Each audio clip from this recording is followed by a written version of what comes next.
ಈಗ ಈ ಕ್ಷಣಕ್ಕೆ ನಿಮಗೂ ಭಯ ಇದೆ ಒಂದ್ ಲೆಕ್ಕದಲ್ಲಿ, ಹಾಗಾಗಿನೇ ನೀವು ನಮಗೆ ಪ್ರೊಟೆಕ್ಷನ್ ಬೇಕು ಅಂತ ಹೇಳ್ಬಿಟ್ಟು ಕೆಂಗೇರಿ ಪೊಲೀಸ್ ಸ್ಟೇಷನ್ ಮೆಟ್ಲೇರಿದಿರ ಮತ್ತೆ.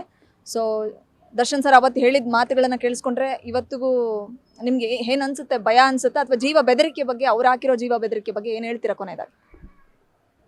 ಅದೇ ಅದು ನನಗೆ ಕನ್ಸೋನ್ ಅನ್ಸೋ ಒಂದು ಅರ್ಥ ಆಗಲ್ಲ. ಫಸ್ಟ್ ಆಫ್ ಆಲ್ ಅದು ನನಗೆ ಅವ್ರು ಯಾಕೆ ಹಂಗಂದ್ರು, ಏನಕ್ಕೆ ಆ ಥರ ಅಂದರು ಅಂತ ನನಗೆ ಇವತ್ತಿಗೂ ಅರ್ಥ ಆಗಿಲ್ಲ. ಬಟ್ ನನಗೆ ಭಯ ಇದೆ, ಯಾಕಂದರೆ ಇವಾಗ ಅವ್ರ ಫ್ಯಾನ್ಸ್ ಆ ಥರ ಇದ್ದಾರೆ.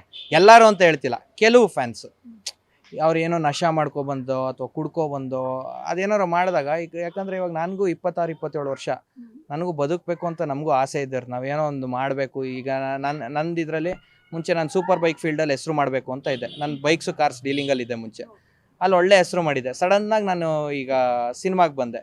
ಸಿನಿಮಾಲಿ ಒಂದು ಒಳ್ಳೆ ಹೆಸರು ಮಾಡಬೇಕು ಅಂತ ಬಂದಿದ್ದೀನಿ. ಇದು ಯಾವುದೋ ಪ್ರೀವಿಯಸ್ ಹಿಂಗಾಯಿತು, ಹಾಗಂತ ನಾನು ಬಿಟ್ಟಿಲ್ಲ. ಈಗ ಇನ್ನೊಂದು ಸಿನಿಮಾ ಮಾಡ್ತಾಯಿದ್ದೀನಿ, ದೊಡ್ಡ ಮಟ್ಟದಲ್ಲಿ ಮಾಡ್ತಾಯಿದ್ದೀನಿ.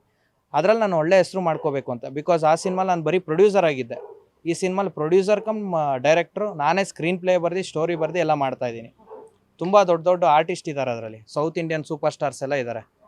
ತಮಿಳಿಂದ, ತೆಲುಗುಯಿಂದ, ಮಲಯಾಳಮಿಂದ ಎಲ್ಲ ಕರ್ಕೊಬರ್ತಾಯಿದ್ದೀನಿ ನಾನು ಈ ಸಿನಿಮಾಗೋಸ್ಕರ. ಈಗ ಅಷ್ಟೊಂದು ದೊಡ್ಡ ಮಟ್ಟದಲ್ಲಿ ಸಿನಿಮಾ ಮಾಡೋದಕ್ಕೆ, ಜೊತೆಗೆ ಬೇರೆ ಬೇರೆ ಇಂಡಸ್ಟ್ರಿಯಿಂದ ಸೆಲೆಬ್ರಿಟಿಗಳನ್ನ ಕರ್ಕೊಂಡ್ಬರ್ತಿರೋದಕ್ಕೆ ರೀಸನ್ ತಮ್ಮ ಕೆಪಾಸಿಟಿ ಏನು, ತಾನೇನು ಅಂತ ಪ್ರೂವ್ ಮಾಡೋದಕ್ಕ ಅಥವಾ ಟಾಂಗ್ ಕೊಡೋದಕ್ಕ? ಟಾಂಗ್ ಕೊಡೋದಕ್ಕೇನಿಲ್ಲ, ಜಸ್ಟ್ ನಾನು ಪ್ರೂವ್ ಮಾಡ್ಕೋಬೇಕು. ಇವನಿಗೆ ಇದು ಚಿಲ್ಲರೆ ಅಂದರೆ ಅದು ಚಿಲ್ಲರೆ ಅಲ್ಲ, ಅದು ಬಂದಾನೆ. ಒಂದು 4-5 ಕೋಟಿ ಬಡ್ಜೆಟಲ್ಲಿ ಮಾಡ್ತಿದ್ದು ಸಿನಿಮಾನೇ ಮಾಡೋಕ್ಕಾಗದೇ ಇರೋನು ಈ ಥರ ಮಾಡ್ತಿದ್ದಾನೆ. ಸದ್ಯಕ್ಕೆ ಅದು ಸ್ಟಾಪ್ ಆಗಿದೆ. ಬಿಕಾಸ್ ಅದು ಸುಮಾರು ತೊಂದರೆಗಳು ಕೊಟ್ಟರು, ಹಾಗಾಗಿ ಸ್ಟಾಪ್ ಆಗಿದೆ. ಬಟ್ ಇವಾಗ ದೊಡ್ಡ ದೊಡ್ಡ ಸ್ಟಾರ್ಸ್ನ ಹಾಕೊಂಡು ಮಾಡಲೇಬೇಕು. ಅದೇ ಸಿನಿಮಾ ಭಗವಾನ್ ಶ್ರೀಕೃಷ್ಣ ಪರಮಾತ್ಮ ಅಲ್ಲ, ರೇಸರ್ ಅಂತ ಹೇಳಿ ಮಾಡ್ತಾ ಇದ್ದೀನಿ. ಆ ರೇಸರ್ ಸಿನಿಮಾಗೆ ದೊಡ್ಡ ಮಟ್ಟದಲ್ಲಿ ನಾನು ಮಾಡ್ತಾ ಇದ್ದೀನಿ. ಅದು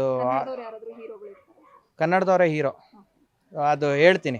ಯಾಕಂದರೆ ಇವಾಗ ಹೇಳಿದ್ರೆ ಏನಾಗ್ತದೆ, ಅಲ್ಲಿ ಇರೋರ್ಗೆ ಗೊತ್ತಾಗ್ಬಿಟ್ಟು ಅವ್ರಿಗೆಲ್ಲ ಆರ್ಟಿಸ್ಟ್ಗಳಿಗೆಲ್ಲ ಫೋನ್ ಮಾಡಿ ಎದುರಿಸ್ತಾ ಇದ್ದಾರೆ, ಮಾಡಬೇಡಿ ಸಿನಿಮಾ ಅಂತ. ದರ್ಶನ್ ಸರ್ ಅಲ್ಲ, ಜೊತೆಯಲ್ಲಿರೋರು. ಸೊ ಹಾಗಾಗಿ ನಾನು ಇವಾಗ ಪ್ಲ್ಯಾನ್ ಮಾಡಿರೋದೇನು ಅಂದರೆ, ವಿತೌಟ್ ಪಬ್ಲಿಸಿಟಿ ಸಿನಿಮಾ ಫಸ್ಟ್ ಮುಗಿಸೋಣ, ಆಮೇಲೆ ಮಾತಾಡೋಣ ಅಂತೇಳಿ. ಅದಲ್ದಿರ ರೇಸರ್ ಅಲ್ದಿರ ಇನ್ನೊಂದು ಸಿನಿಮಾ ಮಾಡಿದ್ದೀನಿ, ಆಲ್ಮೋಸ್ಟ್ ಮುಗ್ದೋಗಿದೆ. ಇನ್ನೊಂದು 4-5 ಡೇಸ್ ಏನೋ, ಒಂದು ಸಾಂಗು, ಒಂದು fight. Cinema opening song, opening fight ಮುಗೀತು ಅಂದರೆ ಕುಂಬಳಕಾಯಿ ಹೊಡಿತಿದ್ದೀನಿ. ಇದೇ ತಿಂಗಳಲ್ಲಿ ನಾನು ಕುಂಬಳಕಾಯಿ ಹೊಡಿತಾ ಇದ್ದೀನಿ. ಗ್ಯಾರಂಟಿ ನ್ಯೂಸ್, ಸುದ್ದಿ ಖಚಿತ, ನ್ಯಾಯ ನಿಶ್ಚಿತ.